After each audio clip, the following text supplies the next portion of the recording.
O árbitro manipula se ele quiser, o jogo que ele quiser, porque é fácil. Vermelho pro Chicão. Muitos bullying, muitas chacotas, e a primeira coisa, a minha ex-esposa tirar ela da escola. Como a minha ex-esposa também pediu 10 a 15 dias para sair do trabalho dela. E a gente não conversa, não ligou mais, eu não tenho coragem de ligar para ela, porque eu sei que eu errei. Mais de 20 anos depois, o maior escândalo do futebol brasileiro ainda divide torcidas e gera revolta. Árbitros manipulando resultados, apostas milionárias, jogos decididos antes da bola rolar e no centro de tudo, um árbitro FIFA, Edilson Pereira de Carvalho. A máfia do apito anulou 11 partidas do Brasileirão de 2005, mudou o rumo do campeonato, colocou o Corinthians como campeão sob polêmica e deixou a torcida do Inter indignada até hoje. Teve prisão, conversa gravada prometendo garantir resultado nem que saísse de Camburão e um país inteiro se sentindo traído. Mas o que quase ninguém fala é o que aconteceu depois que as câmeras foram embora. Edilson foi banido, sumiu por mais de 15 anos, tentou tirar a própria vida 4 vezes, viu a filha sofrer bullying e hoje vive longe dos holofotes. Recentemente, ele resolveu falar, admitiu que fez por dinheiro, contou bastidores do esquema e se emocionou ao revelar que a filha não fala mais com ele até hoje. Afinal, ele já pagou pelo que fez? Ou essa história ainda não acabou? Vamos conferir o que aconteceu com o Edilson Pereira, o juiz da máfia do apito. Eu sou o Marcelo Milos e depois da vinheta eu te conto.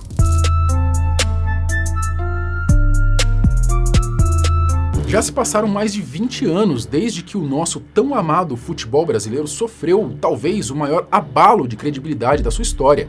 Em 2005, veio à tona um esquema pesado, árbitros manipulando resultados dos principais campeonatos do país para favorecer apostadores que já sabiam exatamente quais seriam os placares. E no centro de toda aquela bagunça estava ele, o juiz Edilson Pereira de Carvalho. Na época, ele era um dos 10 árbitros brasileiros que ostentavam o escudo da FIFA no peito. Ou seja, fazia parte da elite da arbitragem nacional. Mas o preço que Edilson pagou por se envolver nesse escândalo foi altíssimo. Depois que o esquema foi revelado, a sua vida desmoronou. Nunca mais apitou uma partida, enfrentou dificuldades para conseguir trabalhar e passou a ser lembrado como apenas o juiz da máfia do apito. Por anos, ele viveu praticamente isolado e, recentemente, em um podcast, abriu o coração, se emocionou e relembrou tudo o que ele enfrentou e ainda enfrenta por causa do que aconteceu 2 décadas atrás. A máfia do apito.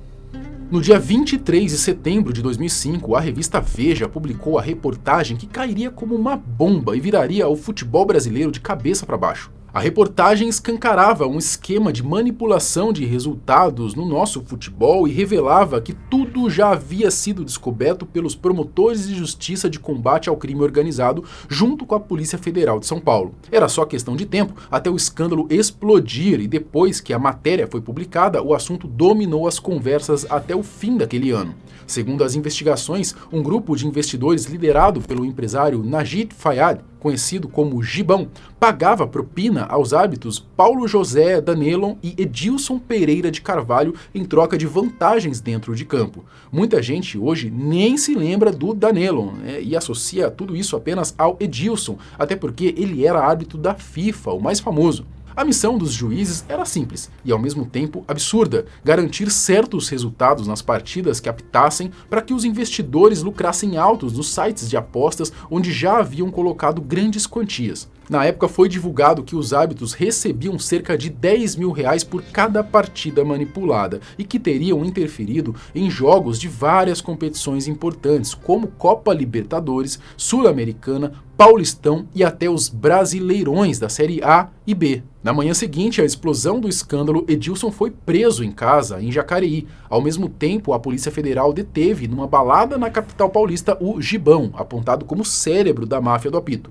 Também veio a público uma conversa gravada entre os dois. Nela, Edilson dizia que o empresário podia apostar até o carro, porque ele ia garantir o resultado, nem que tivesse que sair de Camburão depois. O escândalo aconteceu no Brasileirão de 2005. Como consequência, 11 jogos apitados pelo árbitro FIFA foram anulados e precisaram ser refeitos para definir novos resultados. Após a repetição dessas partidas, o campeonato terminou com o Corinthians campeão, 3 pontos à frente do Internacional. O detalhe é que nos jogos refeitos, o time da Zona Leste somou 4 pontos a mais do que havia conquistado antes. algo decisivo para o título. Até hoje, torcedores do Inter não aceitam isso e ainda teve o confronto direto na reta final em que muitos dizem que o Corinthians também foi ajudado. No fim das contas, o que aconteceu foi que Edilson e o chefe do esquema, o tal do Gibão, chegaram a ser presos, mas não demoraram muito para deixarem a cadeia. Além do afastamento e do banimento definitivo pela Confederação Brasileira de Futebol, Danelon e Edilson Pereira, eles foram denunciados pelo Ministério Público por formação de quadrilha, estelionato e falsidade ideológica. Só que anos depois, o desembargador Fernando Miranda suspendeu e depois trancou a ação penal,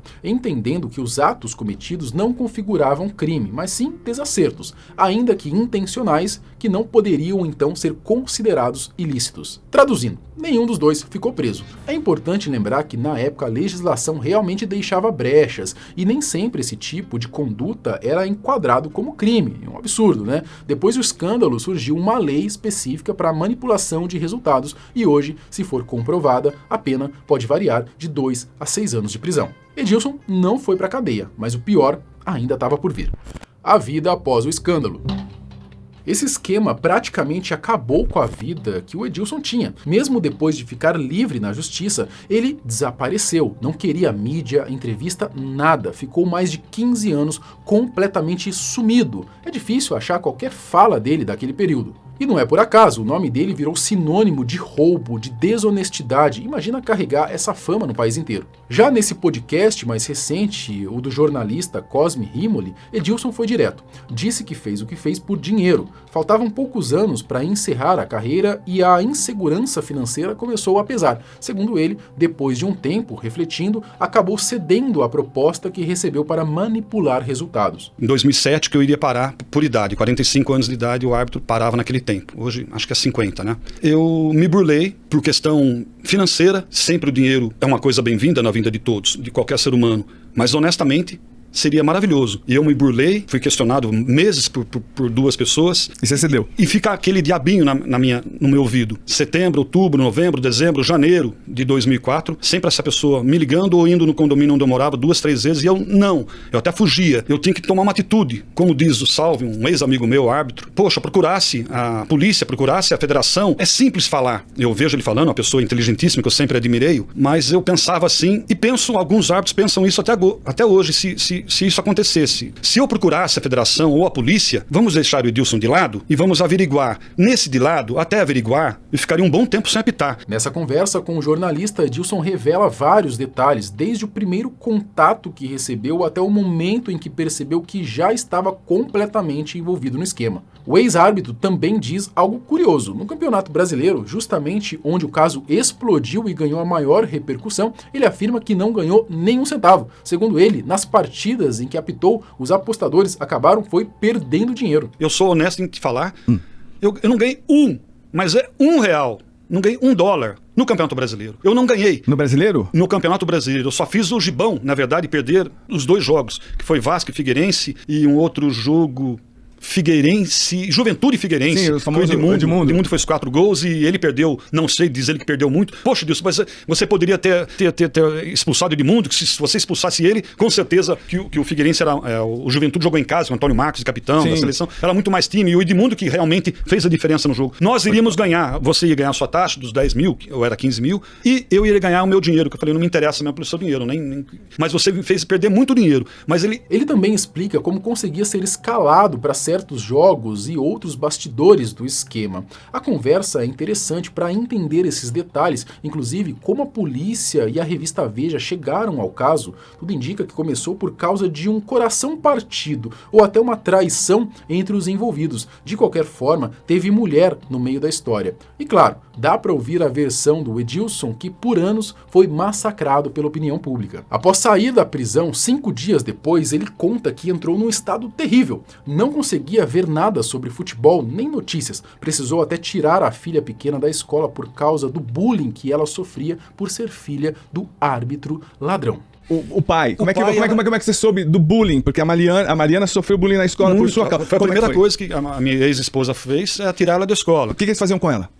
chamar, cadê seu pai? Chama ele pra apitar aqui no coleginho, aqui, o coleginho chamava a escola mesmo, ele apitar aqui que o nosso time não ganha. Apesar de 9 anos ela não entendia, não queria saber de futebol. Mas muitos bullies, muitas chacotas, e ela dizia pra mãe, já chorando, e eu sabia que ela estava contando uma coisa, falava baixinho, e que sofreu na escola. E a primeira coisa, a minha ex-esposa tirar ela da escola. Como a minha ex-esposa também pediu 10 a 15 dias pra sair do trabalho dela, que ela tinha orgulho de pôr uma foto lá, e todo mundo, nossa, você que é a mulher, a esposa do Edilson, como ela me falava lá, chegava pessoas lá que não imaginaria ela que era minha esposa. Então, ela sentia orgulho de mim, da minha cidade, dos meus amigos. Então, minha vida, eu saí no condomínio, eu saía 5 horas da manhã, eu corria no campinho ali, do condomínio, pequenininho, né? 70 metros ali, corria ali, ficava ali para não ser visto no condomínio. E ficava o dia inteiro dentro de casa. Simplesmente não fazia outra coisa a não ser chorar. Só chorava. Não tinha outro motivo, é aquilo. Eu não acreditava, eu fiz isso. Mas, peraí, mas vai ter uma palavra, vai ter um desconto, vai ter uma reviravolta. Não tem reviravolta, mas não tem reviravolta. Tudo ficou ainda mais evidente por causa das 11 partidas do Brasileirão que foram refeitas.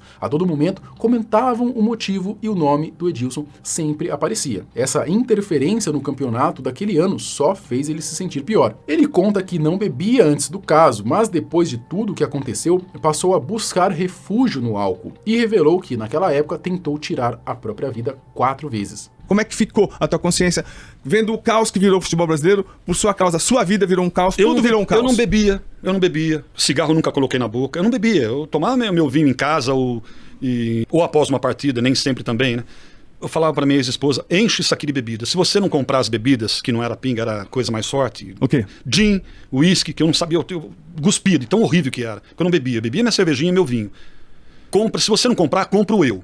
Eu dou um jeito, eu saio, eu peço pro meu amigo aí tu comprar. A bebida virou a bebida virou meu. Não é que eu ficava bêbado de cair. Eu ficava no quintal da minha casa, tinha uma escadinha que eu subia e ficava na minha área de churrasqueira ali pequenininho.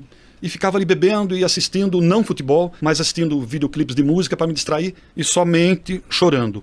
Somente chorando. Só sabia chorar. E ligar para minha mãe e com um revólver ali. As 3 vezes você tentou suicídio? Tentei 3 a 4 vezes suicídio, disparei tamaca. Hoje, acho que ficaram lá a telha lá, quebrei lá, estourei. Você lá. chegou a atirar e a bala passou? Passou raspando 2 vezes. E essa mulher, como é que... Tanto que ela não aguentou. Quem quer aguentar um negócio desse, uma pressão?